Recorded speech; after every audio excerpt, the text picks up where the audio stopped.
All right. All right. It's back to working. So thank you for the patience. So this writing part is in the 20 minutes. This is all in the 20 minutes. So 10 minutes is to plan, pre-writing, selecting the perspective. The next 20 minutes is about writing, putting it in paragraphs, having a flow, and making sure the grammar is all good and stuff. The last 10 minutes,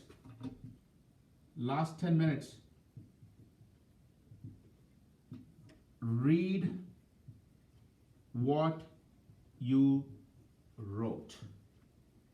This is something students are in a hurry to finish the test, and this is what they forget. If you cannot read what you wrote, I have a concern. That means if you can't even not interested, how do you expect the reader to read? Then check for flow. Is there any gaps in the flow? As you check for flow, check for spelling.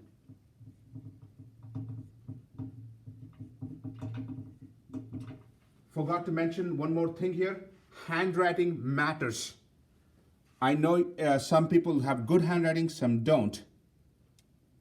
If they cannot read your essay, they cannot grade your essay. So handwriting matters.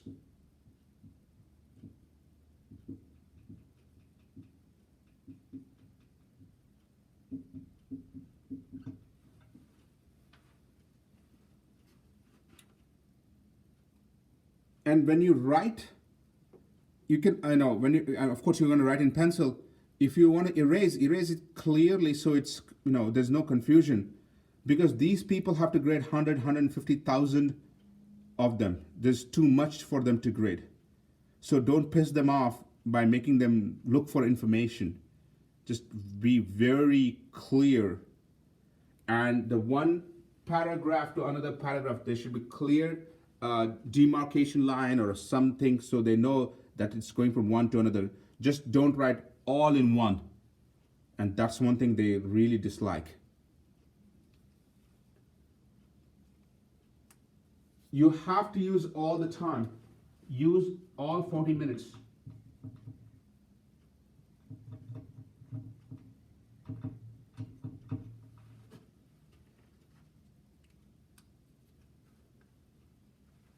If you like your essay, there's a good chance that they may also like it. If you don't like your essay, I can guarantee they won't like it for sure. So that's why when you check for flow, you will have an idea how it's feeling for you. And that's what they will be going through that.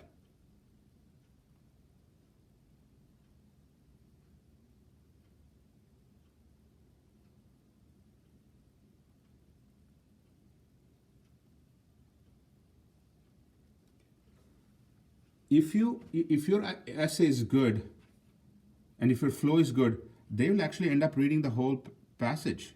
They'll read the whole essay. If it's not good, they may just make a quick evaluation and give a score and move on. So your skill is to make them read the entire thing. Skill, make them read the entire essay you wrote.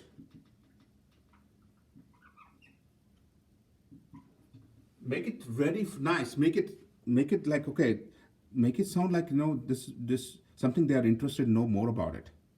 If it's crappy English, crappy grammar, they're like, you know what, I don't have time for it.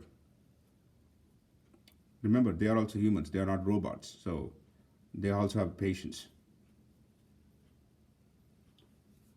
Somebody asked me I think it was Preet, how do you prepare for it?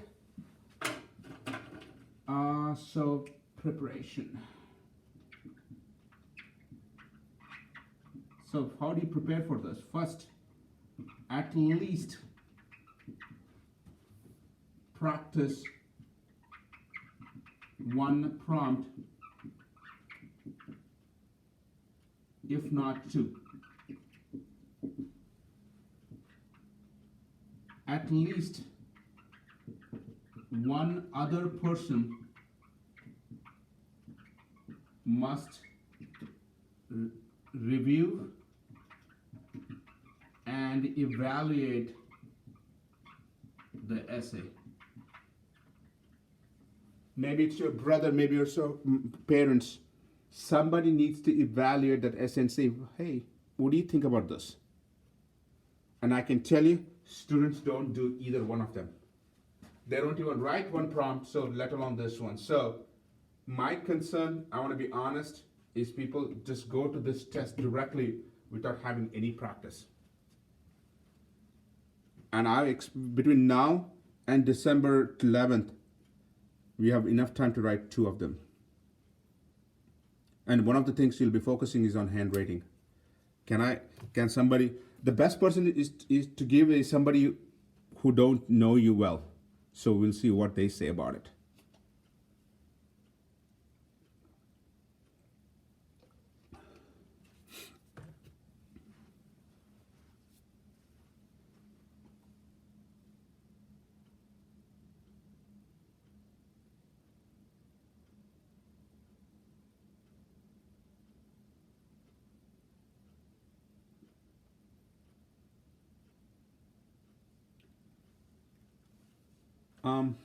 I think it was Grace who asked this question again about paragraphs. So 5 paragraphs, but each paragraph can be, can be significantly varying from one student to another student. My recommendation is do not cross more than 2 pages. So 2 pages max.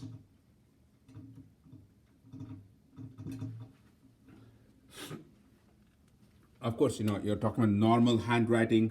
2 pages is good enough. Half a page is definitely you're gonna get hurt. They say 1 to 2. I would say between 1 and 2 pages is good information. Again, it's not how much you write. It's how well you write. How well is the content? That's your ideas and analysis, and how is the flow. I'm big into flow and organization. If I can't even read it, I don't care how well it is written.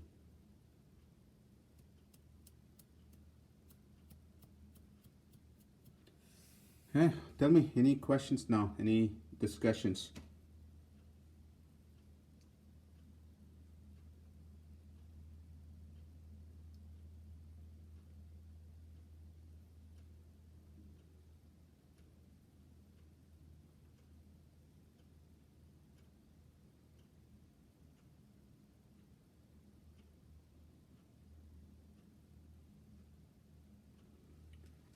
Last year, we had a very good question from a student. I believe it was summer or spring.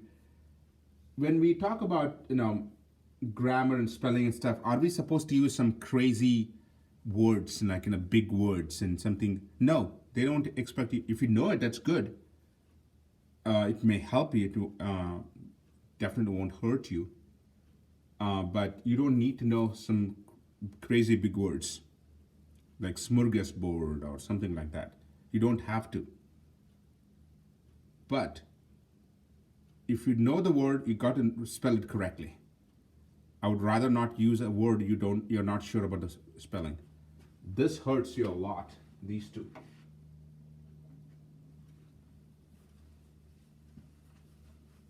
And a couple things about reporting, how they report this. So when you take the test, you get your scores in 10 days. Usually you'll not have your writing score at that time. Okay, you will not have a writing score. So writing score will take between 4 to 6 weeks to get it. So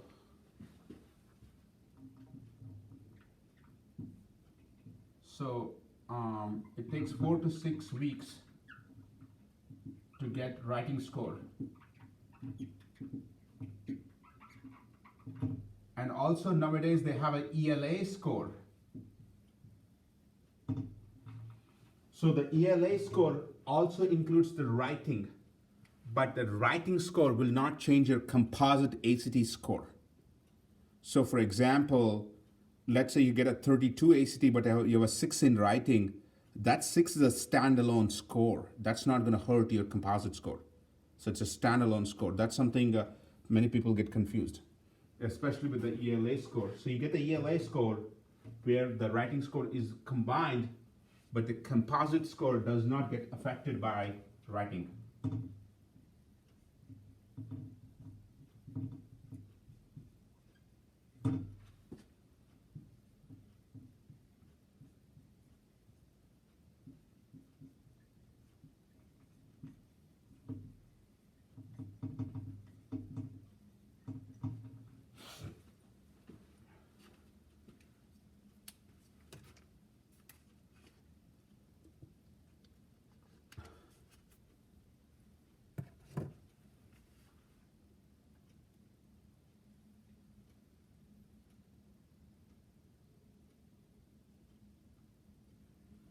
All right, anything else, guys? Anything you can think of?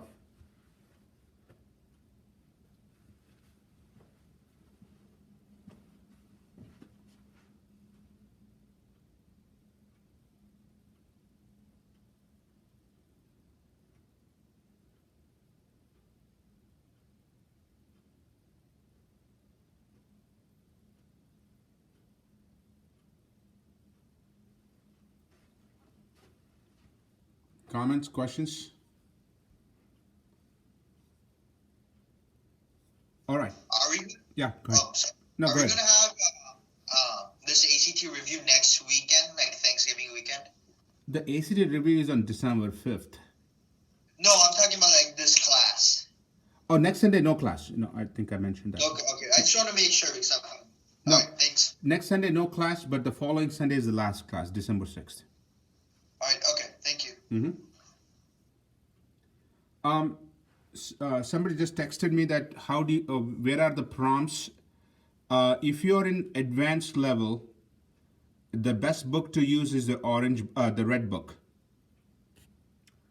So the red book has 5 tests, and I would definitely pick one of those tests or 2 of those tests for the red book. For students who are in the regular level and who are interested in ACT writing practice, I would give 2 choices. Either use the orange book, or the best book I would use the Princeton Review has that.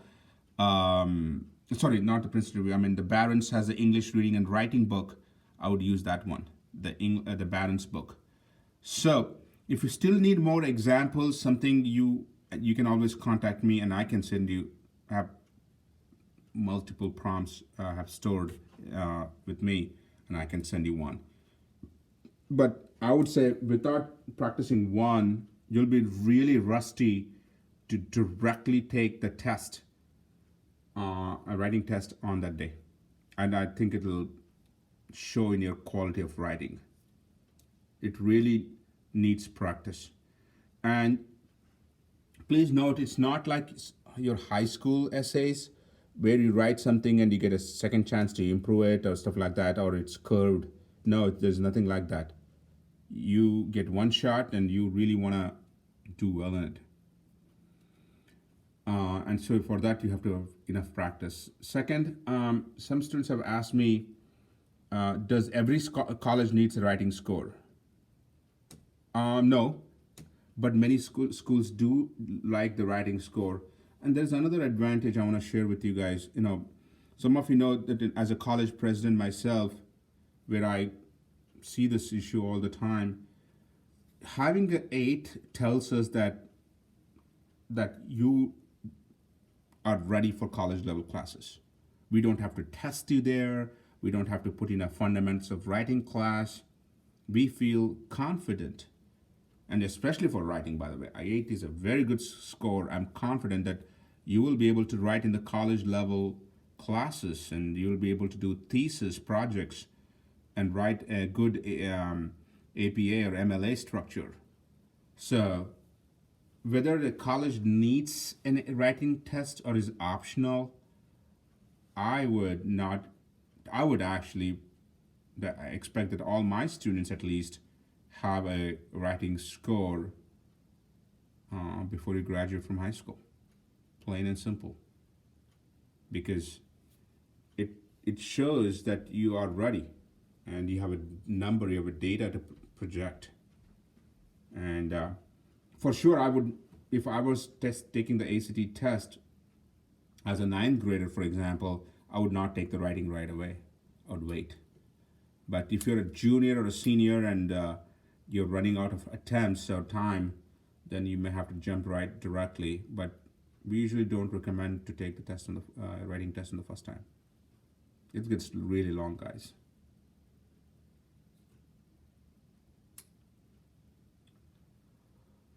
Okay.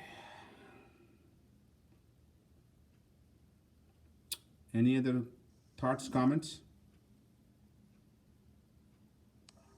What will we be doing and covering on the December 6th class, the final class? Me and Maddie will be covering English and math. Most likely that's what is planned in our notes. So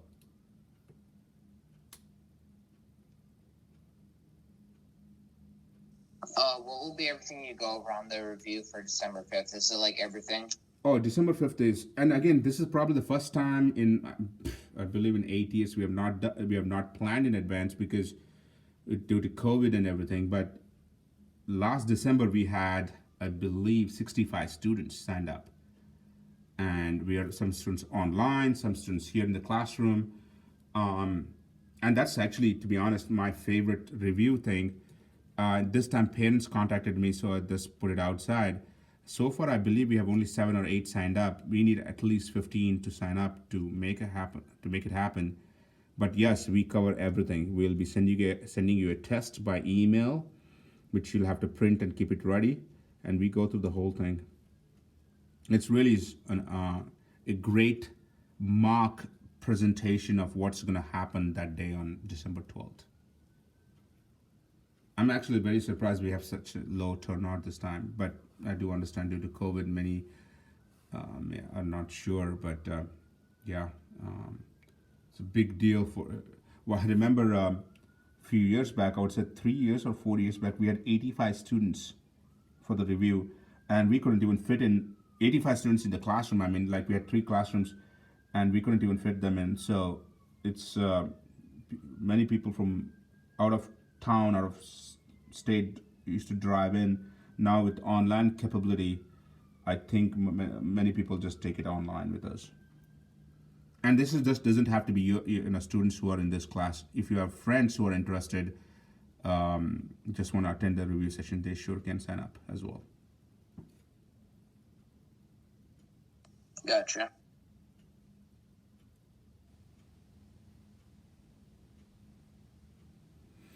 All right. I would hope you will practice.